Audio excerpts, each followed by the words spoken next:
ဒီကောင်လေးကျွန်တော် CB650F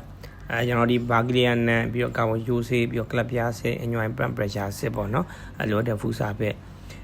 ကျွန်တော်ဝင်နေတာပေါ့နော်ဘိန်းနဲ့တော်တော်လေးတော့ကြံပါလေဒါပေမဲ့လိုတဲ့ဖူးစာပဲပေါ့နော်ဘိန်းပူစီးလို့ကောင်းနောက်ပြီးတာတော့ Honda CB 1000သူကလည်းခုနလိုပဲ Carbon U ဆေးတယ်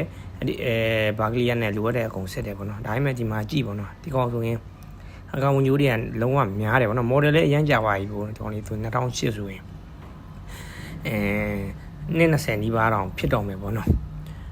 တော်တော်လေးကိုကြာသွားပြီဆိုရင်အမကာမယုံနေတာတွေကတော့များတယ်အဲ့ဒါလေးကိုကျွန်တော်တို့ဒီဂျိုးကြီးအကုန်လုံးဖြုတ်စေးပြီးတော့တပ်ပြပြန်ချင်းတိုင်ချင်းအနေထားတွေပါကြည့်ပါနော်အဲ့ဒါလေးလောက်တာဖြစ်တယ်တော်တော်လေးတော့ဒီကောင်လေးလောက်တော့လောက်ယူလဲရပါတယ်တော်နေလူတော့ပြီးတော့စီးကောင်းသွားမယ်ပေါ့နော်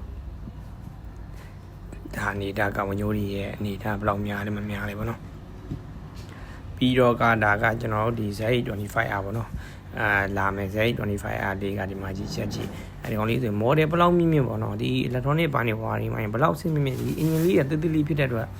ဒီဓာတ်ရင် Uber bike ကကျွန်တော် Uber နေပြီးတော့ corporation ပေါ့နော်အငွေ့ပြန်နေပေါ့နော်ဒါ model ရမ်းမြင့်တယ်နော်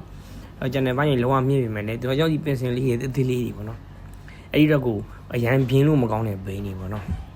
ဒါလေးဆိုရင်ဒီကောင်ကြီးဖြစ်မှာပဲ2500ကတော့နော်ဒါ2500စီးတဲ့ညီကိုတွေပြ2500တွေနောက်ပိုင်း engine air တွေကအနည်းနဲ့အများမဟုတ်အများ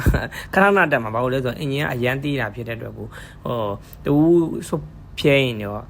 လစ်မှာပဲပေါ့နော်အဲ့ဒီတက်ကိုကျွန်တော်က full wire တွေနောက်ပိုင်းခုထွက်မဲ့ full wire တွေကိုကျွန်တော်အကြံဉာဏ်ပေးတယ်ပေါ့နော်2500တွေတို့ဒါတိတ်ပြီးတော့ကျွန်တော်အကြံဉာဏ်မပေးတော့ဘူးပေါ့နော်